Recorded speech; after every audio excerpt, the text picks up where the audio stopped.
Sports forecast চ্যানেলে আপনাদের স্বাগত জানাই। টি-20 বিশ্বকাপ জয়ের পর প্রথমবার মাঠে রোহিত শর্মা, বিরাট কোহলি। শ্রীলঙ্কার বিরুদ্ধে দলে ফিরলেন নাইট রাইডার্স অধিনায়ক। একদিনের সিরিজে খেলতে নামলেন রোহিত শর্মা এবং বিরাট কোহলি।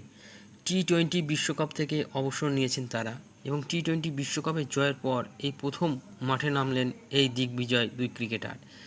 একদিনের সিরিজে খেলতে নামলেন রোহিত শর্মা এবং কিং কোহলি। শ্রীলঙ্কার বিরুদ্ধে টসে হেরে প্রথমে বল করবে তার দল, এমনটাই খবর পাওয়া যাচ্ছে।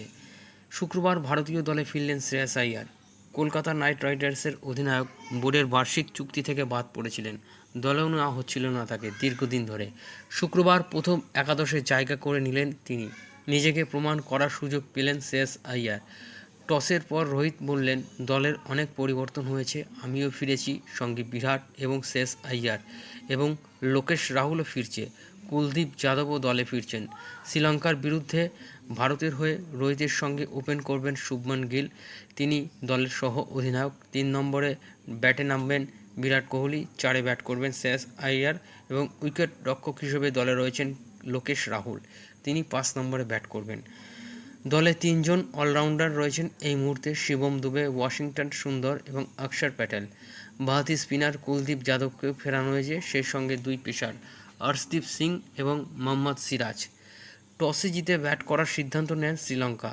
অধিনায়ক চরিত আসালাঙ্কা যদিও বলেন যে রোহিত বললেন, ভালো পিচ, এখনও আমরা অনেক ক্রিকেট খেলছি, পরিবেশ সম্পর্কেও জানি।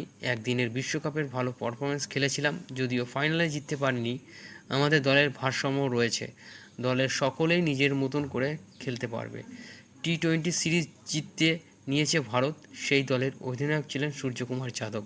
তাকে একদিনের দলে অবশ্য রাখা হয়নি, তবে শেষ ম্যাচে তিনি বল করেছিলেন।